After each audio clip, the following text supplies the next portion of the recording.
you for tuning in to Sundays at the Square.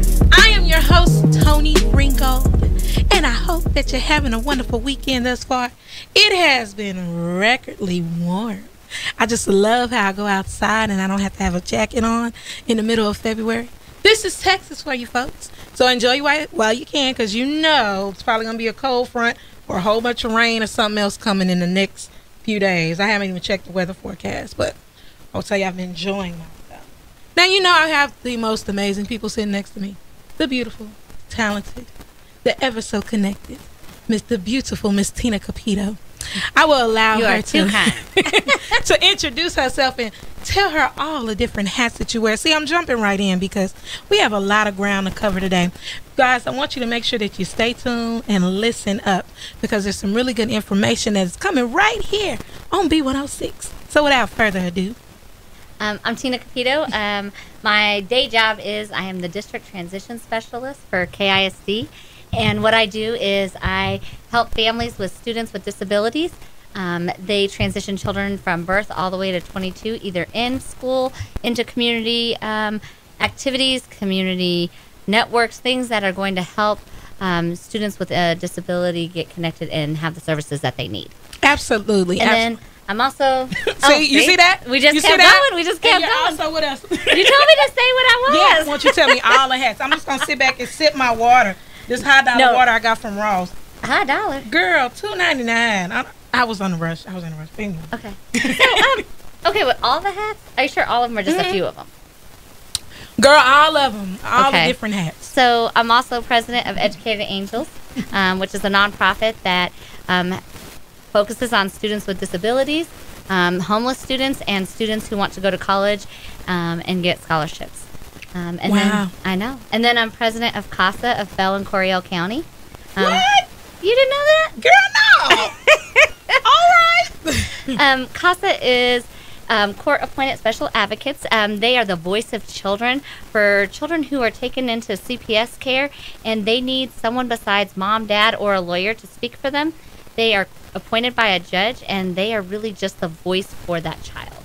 Awesome. Yes. Any more? I mean, yes. Yeah, what else?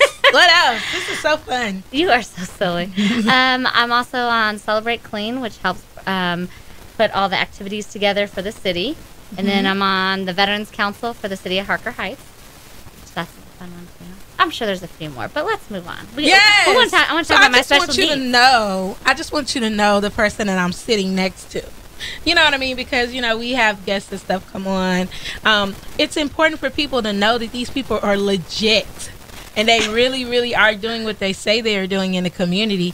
You know, we don't have to talk about the people that are, you know, fakers. However, you know, Tony keeps it so real. But I will tell you, Miss Capito, for the time that I have known her, she has always been involved in really trying to make a positive change in the community and being a support to so many. So I am just really excited that she has come and sat down with me today on Sundays at the Square, only on B106. So let's talk about the topic at hand: special needs, working with children with disabilities. So tell me, you know, a lot of times when we think of the word, or we say the word disability, there's always like a connotation that's put like that a person is handicapped, that they have physical limitations.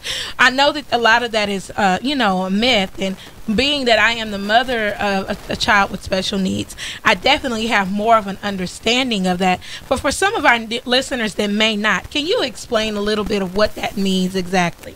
Okay.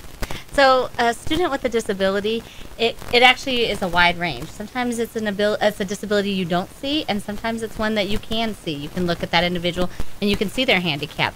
But really, it's a student who has an ability, not a disability. They have an ability, and they are amazing children. I love it. I love it.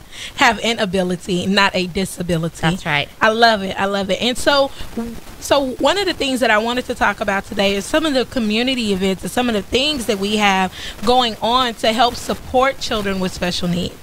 Okay. Well, the big one that is coming up, it is coming up on April 13th. It is our Special Olympics. So KISD is hosting the first annual Special Olympics track meet. Okay. And it's a big deal in the community. We want to see everyone come together and help. There will be children coming from all the surrounding cities. There'll be probably about 250 special needs children participating. Yes. That's wonderful.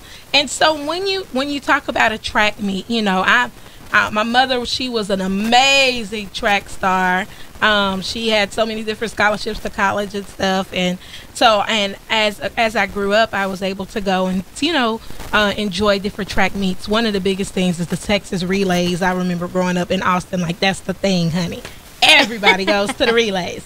And so when you look at it and you say, okay, well, we're doing this for children with special needs, so there's special accommodations. What is the difference between a track meet, and then a track meet for children with special needs? Well, a lot of the races and a lot of the events are held pretty similar to a regular track meet. There may be some accommodations, or there may be some adjustments made, or maybe the length of how they throw, or how far they run, but it's just like a regular track meet. Right. And you want to make the children feel like this is, that they're not being inhibited in any way or getting any special treatment, but they really are coming out and competing. Are they competitive? Oh, absolutely. They want to win. I cannot wait. They want to win. But I am most excited because the track meet will be held at Leo Buckley, which is our very large football stadium. Okay. And it has that Where is that? huge. It's behind Killeen High School. Okay. It's where we play all of our home games for our varsity for football. Okay. But the screen is huge. Have you been there? I don't think so. Oh, the screen is so huge. Those kids are going to be so excited to see themselves on the big screen. Yes. That's awesome. Okay, so for our listeners, if they have a child with special needs, do they have to be hand chosen? How does it work? Like, the criteria to even be able to compete, do they need to be a part of Special Olympics? Is that an organization? Yes. How does that work? KISD has Special Olympics. You have to be a 4th grader or older to participate. The 2 head coaches for track and field are Celeste Smith and Rona Huggins. Okay. And then we also have bowling, and that is Janine Marks. Okay, awesome. So if a child wants to be involved, they just need to contact those ladies? Yes. And how do they contact them? They can contact them through KISD email, or go on our KISD website, and you will see that there is a Special Olympics link, and it will give them all the information that they need. Awesome. So that's KISD.org, correct? Yes, it is. Alrighty. KilleenISD.org. Oh, see? Yep. Killeen Because we'll probably ISD. I think it's Kilgore or something if you put KISD. I think I've done that before. Yes, KilleenISD.org. Don't make that mistake, folks. Okay, and so now, we've given the information for people that may want to be involved as far as competing. But what about some of the needs that you guys have for the event itself? What kind of things are you guys needing? Okay, so the coaches are really looking for volunteers. There'll be about 250 athletes that participate, but they're going to need about 200 plus volunteers to make this happen. Okay. You got to remember, they're a child with a disability, so just even getting them to go the right direction and encouraging them and high-fiving them and helping the events run, it takes a lot of individuals to have a special needs track meet go off flawlessly.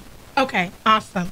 Okay, so you need all types of volunteers. Do they have a particular criteria that they have to go through, like background checks or any of those things? So if you want to be a volunteer just for this one day, you will actually go to either the Dream Team on Facebook or Educated Angels. You'll click on the link. You will have to fill out a one-day volunteer through Special Olympics. They do require that. And you need to be 16 or older. So unfortunately, we can't have a lot of younger volunteers, and that's the Special Olympics guidelines. Right. So 16 or older. Yes. So some of our seniors and maybe even juniors can come and volunteer. And guys, this is great for your volunteer hours. Just saying. Yes. Being a part of something like this. And so, like you said, you need about 200 plus volunteers. Absolutely. That's a lot, guys. We need your help, community. Come, our Killeen, Temple, Central Texas, everybody come together. Let's make this, a wonderful event. Yes. And again, can you give me that date and the location? It is April 13th. It will start at 9 o'clock in the morning. Volunteers will report at 7. It is actually at Leo Buckley behind Killeen High School, and we are so excited. Like, I don't think you guys understand how excited I am about this. Yes. But we also need organizations to help. Okay. Because you can volunteer your time, or you can donate some items, or you can even come and be a vendor. I'm really hoping to see a lot of vendors who serve special needs families, because one of the things that is important in our community is getting the information out. Right. And just think, if you had a child with a disability, sometimes life is overwhelming. Absolutely. I mean, can you attest to that? Yes. So late 2017 going into early 2018, my son was diagnosed with epilepsy. And it was really, really tough trying to figure out what medication he needed to take. I think, Tina, you were right there with me through a lot of it. My son, you know, he would have frequent seizures at school. There would be times where, you know, even me trying to run my business, everything got put on hold for some months until we could find that perfect medication to regulate him so that he would not continue to have these seizures. There were times the ambulance came to the school and we had to route the ambulance to him. He would have seizures sometimes 2, 3, 4, 5 times a day. It was just really, it was a tough time. And I will tell you, I was worn out mentally, physically, emotionally. I was so drained. Right. And it took a lot, you know what I mean, to get back to this place. Of course, now he's regulating and things are a lot better. But, you know, it was a really, really tough time. And I can only imagine. We were able to get him, I guess you would say, normalized, you know, where he's back to his regular way of life. He does take medication every day. But I can only imagine for those parents who have to do a lot of work that it's never ending. You know, with certain children with certain disabilities or special needs, you know, I can only imagine how tough that may be. Absolutely. And so sometimes we have to think about that. And so I would really want to encourage some of the vendors in the area that have a service that would be provided for a special needs family, or if you're a nonprofit and you have services that would pertain to a special needs family, come out and be a vendor. That's where a lot of families with disabilities will be, and they need to have easy access. The last couple of years, we've held a special needs fair at Texas A&M. Fabulous event. But, you know, it took a long time for me to figure out who to contact and how to get a hold of this service and what to do. And I sat there thinking, I've been in education for so long. I've been a special ed teacher for almost 20 years. And it was hard for me to figure it out. So how is a parent who already has daily trials and tribulations supposed to figure these things out? Right. Wow. So I want to see these vendors come out. Let's make this a community-wide event. Let's bring awareness to special needs families. Let's provide services that they need. Right. And as a community, just come out and support. You could do something as much as donate a case of water. Yeah. Or you could donate more than that, or just your time. There's a realm of things that you can do to help make this event successful. So let me ask you this. For some of those people that want to donate and be able to give to the event, what types of things are you guys looking for as far as donations? Because someone may say, you know what, I don't have an organization. I don't know how my business may be able to help, or my nonprofit may be able to help. But what I can do is give and volunteer. So what are some of the things that you may be needing as far as materials? Okay, so some of the things are, we're looking for granola bars. We're looking for water. We're looking for juice packs. We're looking for paper bags to be able to stuff the lunches in. We're also looking for just really time, too. It's going to take a lot. It's going to be a very long day. Oh, yes. Dress comfortably, folks. Yes. Nice, comfortable shoes. And volunteers will get a T-shirt. Ooh. You know, you got to have a T-shirt. I love T-shirts. They're my favorite thing. You know, I look so glamorous right now. Trust me. Catch me at H-E-B. I'm going to be in a T-shirt. Well, so you could come out and volunteer, and you can get a volunteer T-shirt. April 13th, correct? Yes, April 13th. And remember, volunteers, you'll start at 7 o'clock, but the meets themselves will start at 9. And if you are not someone who really wants to volunteer, but you would just like to come out and be in the crowd and cheer them on, that is a way to help, too. It's free to get in. See? That's going to be so fun. It is going to be a lot of fun. I'm really excited about it. Okay, and so there was something else that you were kind of telling me about. I know that I've had you on before to talk about Educated Angels, but for some of our listeners, we're going to take a break, but we're going to come back, and I want to learn more about the nonprofit organization that you started, Educated Angels. We'll be back. Hold on. Blooper, and I'm not going to cut it. We'll be back. Don't touch that dial. Only on Sundays at the Square on B106.